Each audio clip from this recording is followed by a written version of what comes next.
13 साल से शादी क्यों हो गए हमारे।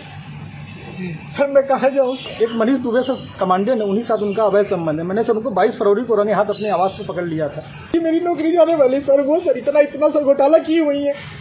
10-10 लाख रुपए सर लेती है पट्टा करने का, उनके साथ कोई कार्रवाई नहीं हो रही है सर। जिला कमांडेंट होमगार्ड गाजियाबाद में है सर, वो खुद शादीशुदा पहले से है सर वो वही सर उसी का सर मेरे पत्नी के साथ अवैध संबंध। उसकी पत्नी भी सर बहुत परेशान है, मुझसे संपर्क में आई कई भैया हम दोनों का परिवार टूट रहा है, किसी तरह सही कर लिया जाए। हमने कहा बहन में पूरी कोशिश। मामला है, आप कह रहे हैं कि जिस लड़की को आपने पढ़ा लिखा कर एसडीएम बनाया वो आपकी जान की प्यासी हो रही है, क्या पूरा मामला? सर इसका सर मेन कारण सर है मनीष दुबे के साथ उनका अवैध संबंध सर, जिसकी जानकारी सर हमें करीब साल भर पहले हुई, लेकिन सर उन्होंने कहा कि दोस्ती है।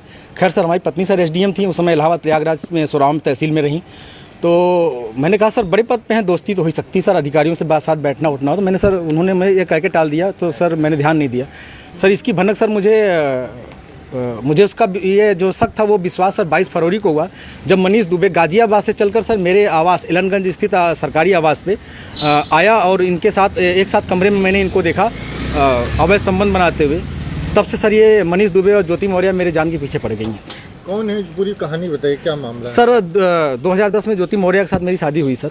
मैं सर पंचायत राज विभाग में सर 2009 में सेलेक्ट हुआ प्रतापगढ़ में सर, वहीं पे नौकरी कर रहा हूँ सर। और 2010 में इनसे 19 नवंबर को मेरी शादी हुई और सर उसके बाद हमारे संबंध बहुत अच्छे रहे। इन्होंने कहा मुझे पढ़ना है सर, मैं इनको पढ़ाने के लिए मैं इलाहाबाद लेके आया। और इलाहाबाद में सर द काउंसिल कोचिंग है, वहाँ पे इलाहाबाद की सबसे अच्छी कोचिंग थी। मैंने वहाँ पे किसी तरह सर पिताजी के सहयोग से, भाइयों के सहयोग से और यहाँ तक कि मैंने अपने डीपीआरओ साहब के सहयोग से पैसा उधार लेके इनको कोचिंग कराया। और सर ये मेहनत भी की सर और सक्सेस भी हुई। 2015 में ये सर एसडीएम पद पे चयन हुई, 16वीं रैंक इनकी आई। सर बहुत खुशी का माहौल हुआ कि हम एक छोटे पद पे रहते हुए अपनी पत्नी को इतना आगे ले गए। वो भी बहुत खुश थी, पूरा परिवार खुश था। और सर 2015 में ही मेरी सर भगवान की दया से मुझे इतनी खुशी मिली कि मेरी 2 जुड़वा बिटिया भी हुई और जिनका नाम हंसी खुशी मैंने रखा, क्योंकि उस समय खुशी का माहौल चल रहा था सर। और सर बहुत अच्छा चल रहा था। लेकिन सर 2020 में ये मनीष दुबे जो जिला कमांडेंट होमगार्ड है उसकी एंट्री होती है हम दोनों पति पत्नी के बीच में। और सर घर इतनी तबाही पे पहुंच चुका है कि घर तो टूट ही रहा है, बच्चे तो दूर हो ही रहे हैं, पत्नी दूर हो ही रही है सर। यहाँ तक कि मैं मुकदमा भी मेरे ऊपर हो गया है और मेरी मौत की साजिश भी रची जा रही है।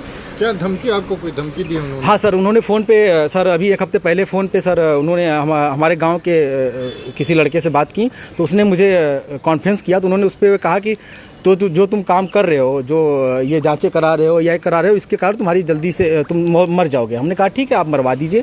तो मैं नहीं मरवा रही हूँ, जो करवा रहे हो इसके कारण मारे जाओगे।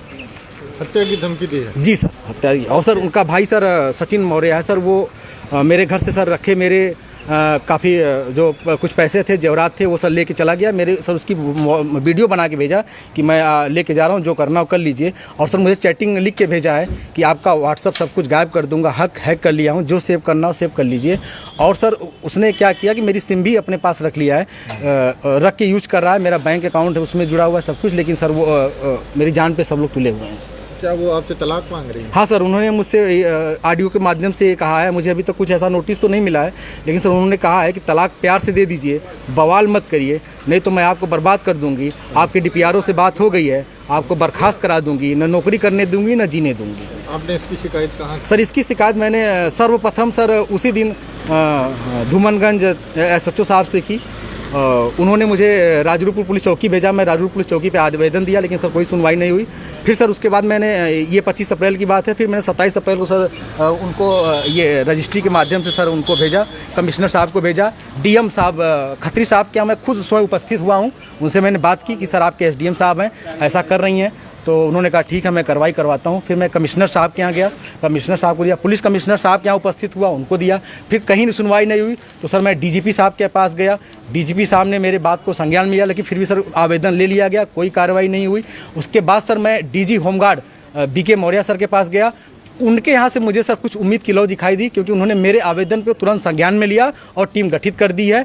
DIG इलाहाबाद उसकी जांच कर रहे हैं। मुझे सर कुछ उम्मीद लग रही है कि मुझे कहीं ना कहीं हो सकता है न्याय मिले और मेरी जान